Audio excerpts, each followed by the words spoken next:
Hello बच्चों, welcome to MNC physics. और आज की वीडियो में हम लोग पढ़ने वाले हैं charging of a body and methods of charging. तो चलिए शुरू करते हैं। चार्जिंग ऑफ अ बॉडी का मतलब होता है आपके पास में एक बॉडी है स्टार्टिंग में जो कि पूरी न्यूट्रल है, ठीक है। अब अगर इस बॉडी को आपको चार्ज करना है तो या तो क्या करना पड़ेगा, इसको इलेक्ट्रॉन देने पड़ेंगे या फिर इसमें से इलेक्ट्रॉन को लेना पड़ेगा। दोनों ही केसेस में इस बॉडी को हम लोग क्या कर सकते हैं, चार्ज कर सकते हैं। इसमें एक क्वेश्चन जो बनता है वो अपने को ये याद रखना है कि अगर आप इस बॉडी को इलेक्ट्रॉन्स दोगे, समझिएगा, अगर आप इस बॉडी को इलेक्ट्रॉन्स दोगे तो इसका जो मास होगा वो क्या होगा, बढ़ेगा, करेक्ट। अगर इस बॉडी को आप इलेक्ट्रॉन ले लोगे, यानी कि इस बॉडी को अगर आप पॉजिटिव चार्जेस दोगे, थोड़ा ध्यान से समझिएगा क्योंकि इसके ऊपर क्वेश्चन नॉर्मली बनता है कि if a body is given positive charges then its mass. एक बॉडी को आपने क्या करा, पॉजिटिव चार्ज दिए। कंफ्यूज करने के लिए क्या पूछते हैं कि if a body is given positive charges, तो आपसे पूछेंगे कि उस बॉडी का मास बढ़ेगा, घटेगा या सेम रहेगा। अब थोड़ा सोचें हम लोग, पॉजिटिव चार्ज देने का मतलब क्या है। अभी मैंने आपको थोड़ी देर पहले बताया था कि अगर इस बॉडी को मैं पॉजिटिव चार्ज देना चाहता हूं, इसका मतलब क्या हुआ, मैं इसको पॉजिटिवली चार्ज करना चाहता हूं।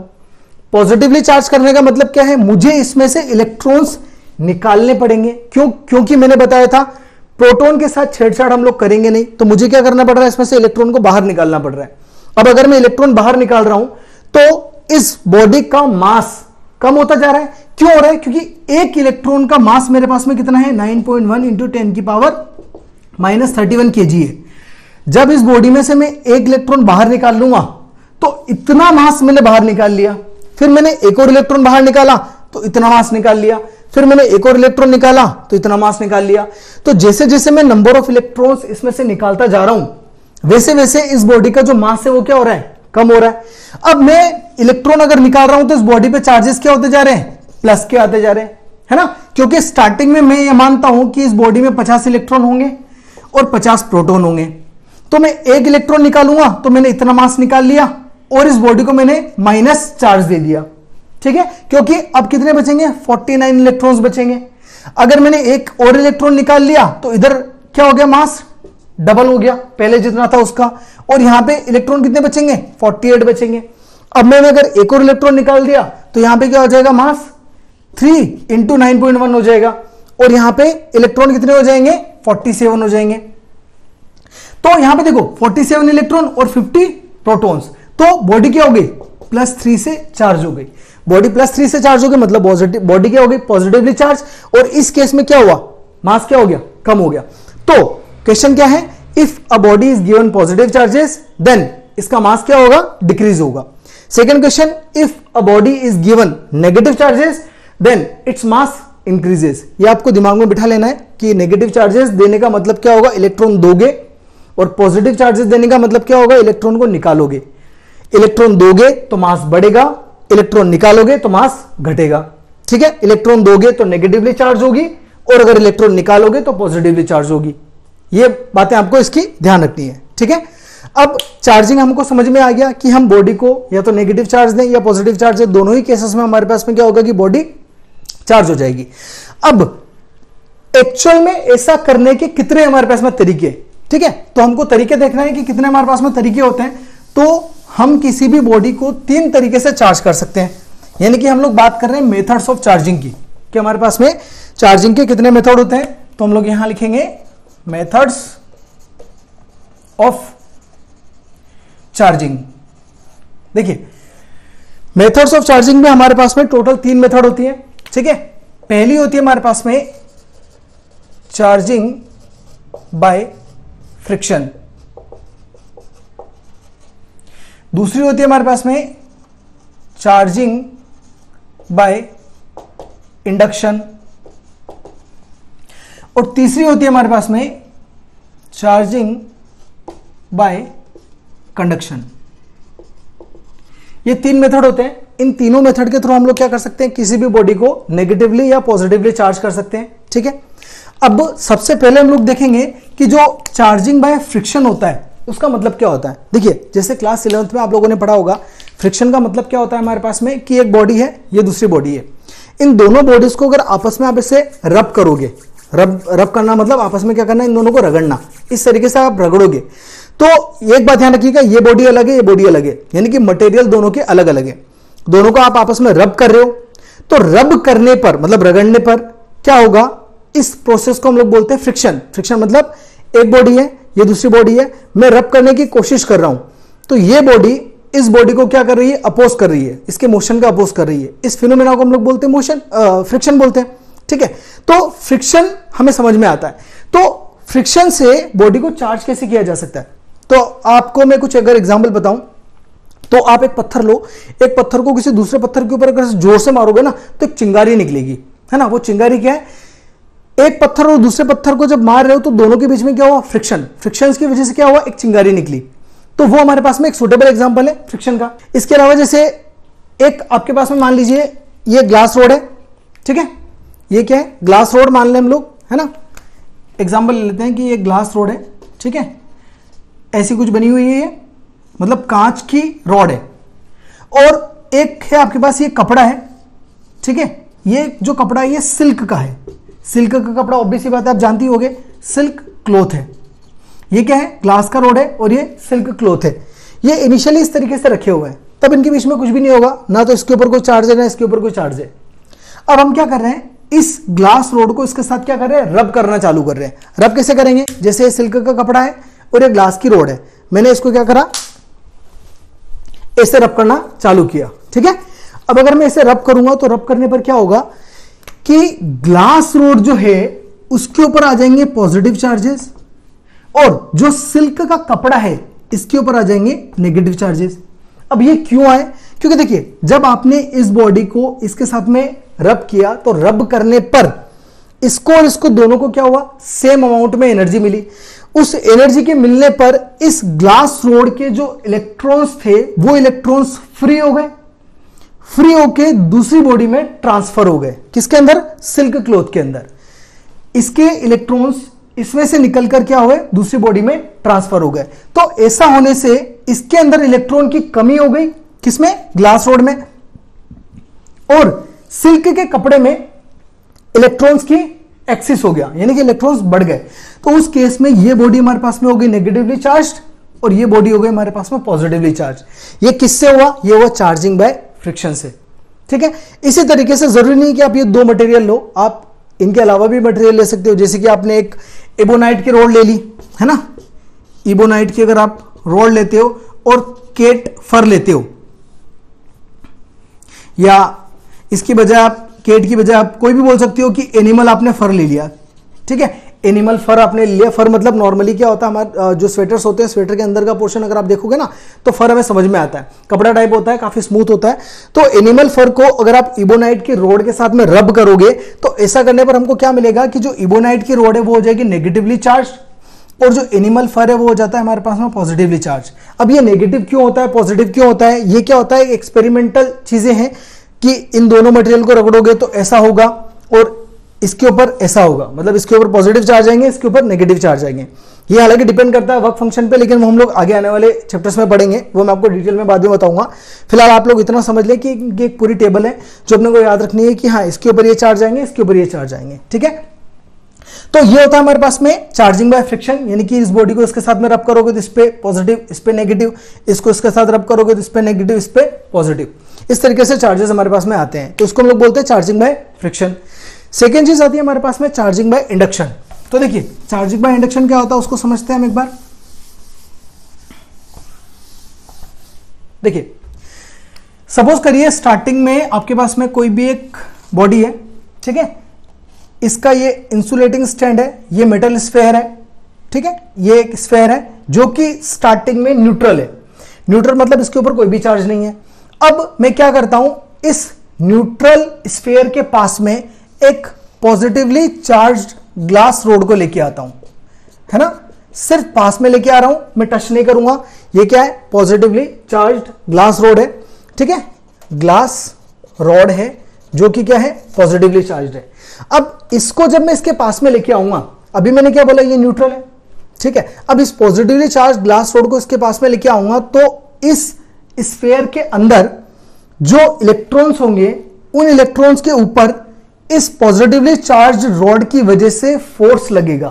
तो इलेक्ट्रॉन क्या होंगे, इस तरफ आ जाएंगे बिल्कुल, किस तरफ? इस तरफ। इस पूरी बॉडी में इलेक्ट्रॉन फैले हुए थे, वो सारे कहां आ गए? इस तरफ आ गए कोने में। और इसके अंदर जो प्रोटॉन्स हैं वो क्या होंगे? रिपल्शन के कारण, इस बॉडी के रिपल्शन के कारण इधर आ जाएंगे, यानी कि यहां पे क्या आ गए? प्रोटॉन आ गए। क्लियर है?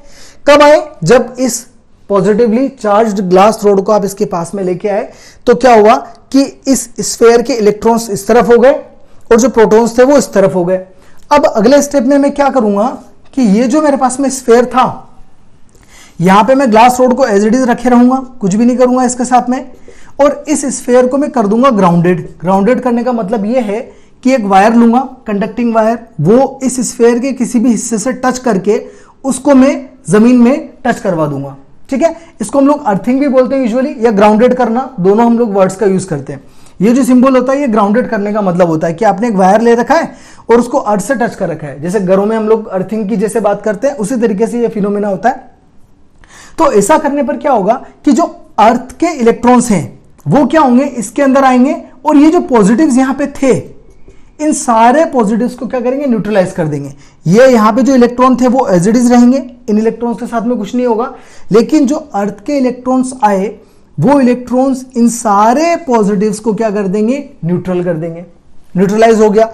अब इसके बाद अगले स्टेप में क्या होगा? मैं इसकी अर्थिंग जो है हटा दूंगा। ठीक है, और यहां पे मेरे पास में नेगेटिव्स ऐसे कैसे रहेंगे, और ये ग्लास रोड भी मैं क्या करूंगा? ऐसा कैसा यहां पे रखे रहूंगा। अब उसके अगले वाले स्टेप में मैं क्या करूंगा? ये जो ग्लास रोड है इसको मैं हटा दूंगा। ठीक है, अब जैसे ही मैं ये ग्लास रोड हटाऊंगा, वैसे ही ये जो हमारे पास में स्फीयर था, इस स्फीयर के अंदर जितने भी ये नेगेटिव्स थे, ये क्या हो जाएंगे? रिपल्शन के कारण दूर दूर भाग जाएंगे। मतलब कि अब मेरे पास में क्या सिचुएशन आ गई? ये नेगेटिव्स सारे के सारे क्या हो गए? दूर हो गए। क्यों हुए? रिपल्शन के कारण। अभी तक क्यों नहीं हो रहे थे? क्योंकि ये ग्लास रोड हम लोगों ने यहां पे रखी हुई थी, इसका अट्रैक्शन इतना ज्यादा था कि ये सारे इलेक्ट्रॉन इसके अट्रैक्ट हो रहे थे। ध्यान रखिएगा, किसी भी केस में हम लोगों ने ग्लास रोड को इस मेटल के स्फीयर से टच नहीं किया है।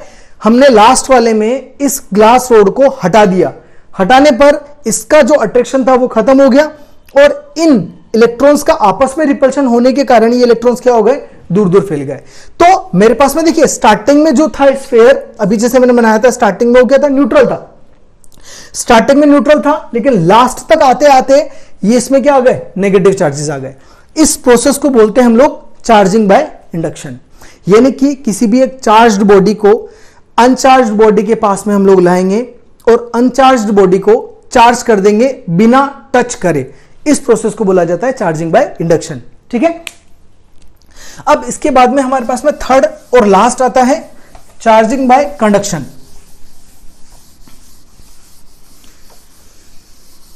तो देखिए, चार्जिंग बाय कंडक्शन बहुत इंपॉर्टेंट टॉपिक है, तो आप थोड़ा ध्यान से समझिएगा, क्योंकि इसके ऊपर क्वेश्चन भी बनेंगे आगे जब हम लोग आगे पढ़ेंगे कुलम्स लॉ वगैरह। तो कुलम्स लॉ में भी ये जो टॉपिक है बहुत काम आता है, तो आप थोड़ा इसको ध्यान लगाइएगा।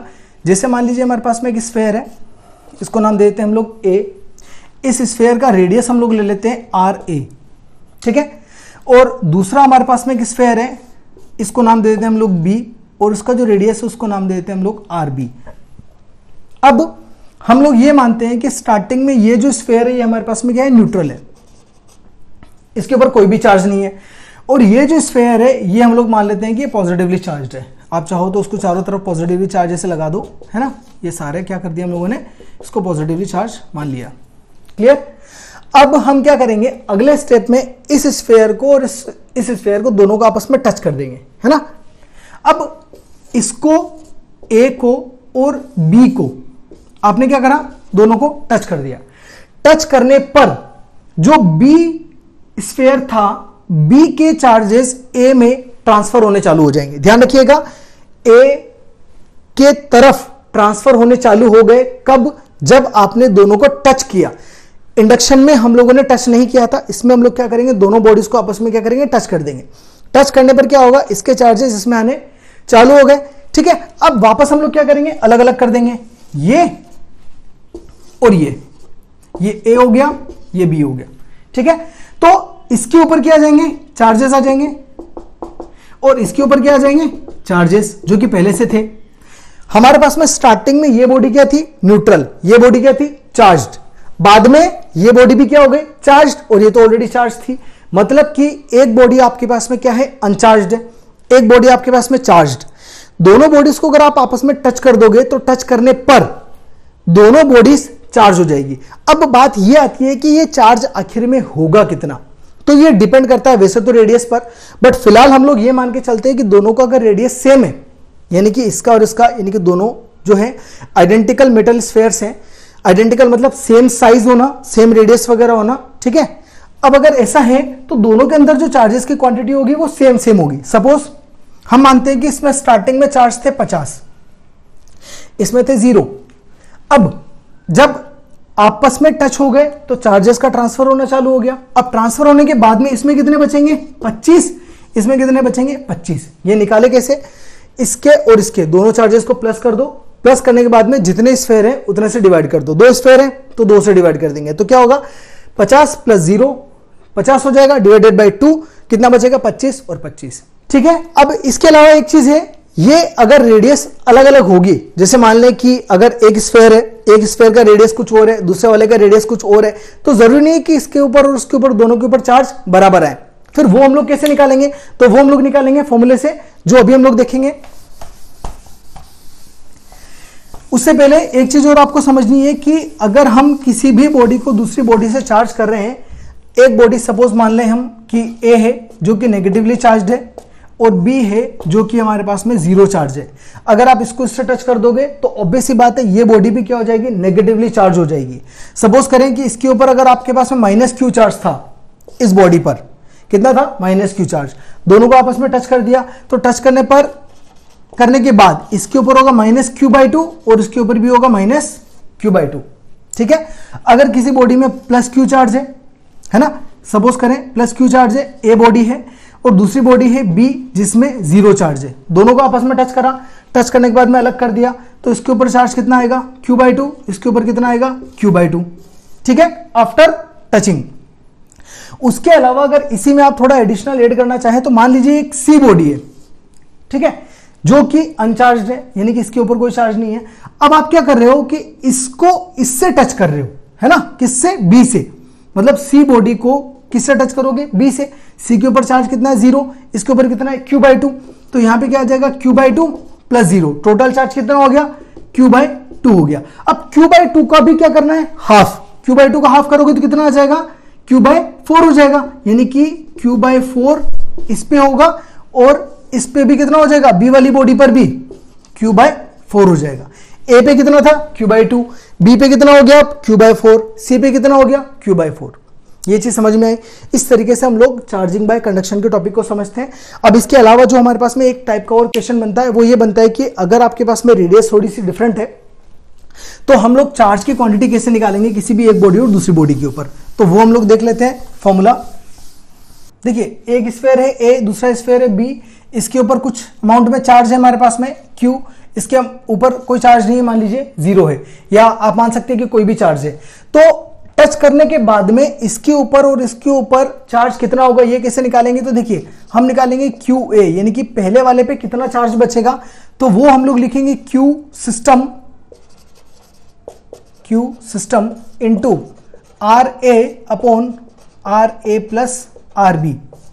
अब QA मतलब पहले वाली बॉडी पर जो चार्ज होगा वो कैसे निकालोगे, Q सिस्टम, यानी कि इन दोनों पर मिलाकर टोटल चार्ज कितना है, ठीक है, इंटू RA का मतलब पहले वाले स्फेयर का रेडियस अपॉन में पहले वाले के स्फेयर का रेडियस प्लस दूसरे वाले स्फेयर का रेडियस।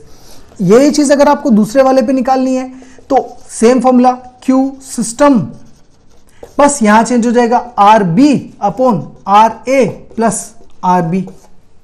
ये फॉर्मूला हम लोग लगा देंगे, यानी कि यहां पर भी क्या आएगा Q system RB upon RA plus RB। जैसे अब इसको एग्जांपल से समझाता हूं मैं आपको। मान के चलिए कि आपके पास में एक स्फेयर है, ये वाला, इसका रेडियस मान लेते हैं हम लोग 5 सेंटीमीटर का है, ठीक है। एक दूसरा स्फेयर है, इसका रेडियस हम मान लेते हैं 10 सेंटीमीटर का है, ठीक है। अब इसको हम नाम दे देते हैं फर्स्ट, इसको नाम दे देते हैं हम लोग सेकंड। इसके ऊपर जो चार्ज है वो हम लोग मान लेते हैं 25 है, ठीक है, और इसके ऊपर जो चार्ज है वो आप मान लें 50 है ना।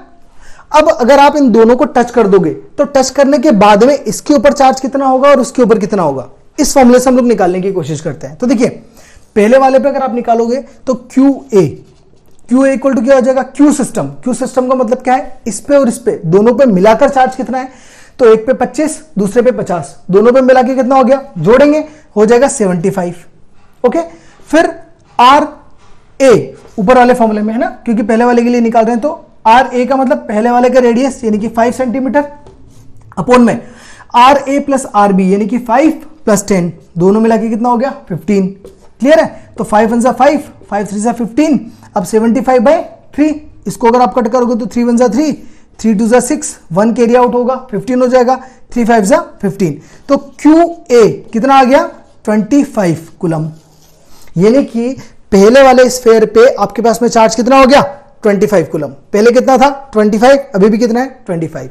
अब दूसरे वाले स्फीयर पे अगर आप निकालोगे क्यू बी पर तो वो कितना आएगा, same Q system R B upon R A plus R B, तो क्यू सिस्टम कितना है, अभी हम लोगों ने निकाला था 75 ब्रैकेट में आर बी की वैल्यू कितनी है 10 अपॉन में कितना आएगा R A plus R B यानी कि 5 प्लस 10 15 आ जाएगा। तो यहां से कट करोगे तो 5 2 10, 5 3 15, 3 1 3 और इसको काटोगे तो 25, तो 25 इंटू 2 कितना आ गया 50, ये आ गया 50। दैट मीन्स पहले वाले स्फीयर और दूसरे वाले स्फीयर पे जो चार्जेस होंगे हमारे पास में टच करने के बाद भी क्या रहेंगे, सेम क्वांटिटी में रहेंगे। क्लियर है। अब अगर मान लीजिए यहाँ पे कोई डिफरेंट अमाउंट होता तो हो सकता था कि यहाँ पे चार्ज की वैल्यू जो थी हमारे पास में बाद में अलग आ जाती। अब यहाँ पे जरूरी नहीं है कि ये दोनों जो हो पॉजिटिवली चार्ज ही हो सकता है एक नेगेटिव हो सकता है पॉजिटिव हो। जैसे सपोज करें मान लीजिए ये अगर नेगेटिव हो गया तो टोटल चार्ज क्या लिखोगे फिर आपको 50 माइनस 25 कितना बचेगा, प्लस 25 बचेगा, तो प्लस 25 क्यू सिस्टम की जगह पे आ जाएगा। राइट। अगर कोई ऐसी वैल्यू होती जैसे मान लीजिए -50 होता यहां पर, तो -50 और -25 तो दोनों मिला के कितने हो जाते हैं, -75 हो जाता। तो जरूरी नहीं है कि प्लस है या माइनस, आपको क्या करना है उसका एल्जेब्रिक ऐड करना है। तो हम लोग इस तरीके से उस क्वेश्चन को देखेंगे। क्लियर है। तो आज के लेक्चर में हमारे पास में जो टॉपिक थे वो हम लोगों ने कर लिया। आज की वीडियो में इतना ही। Thanks for watching.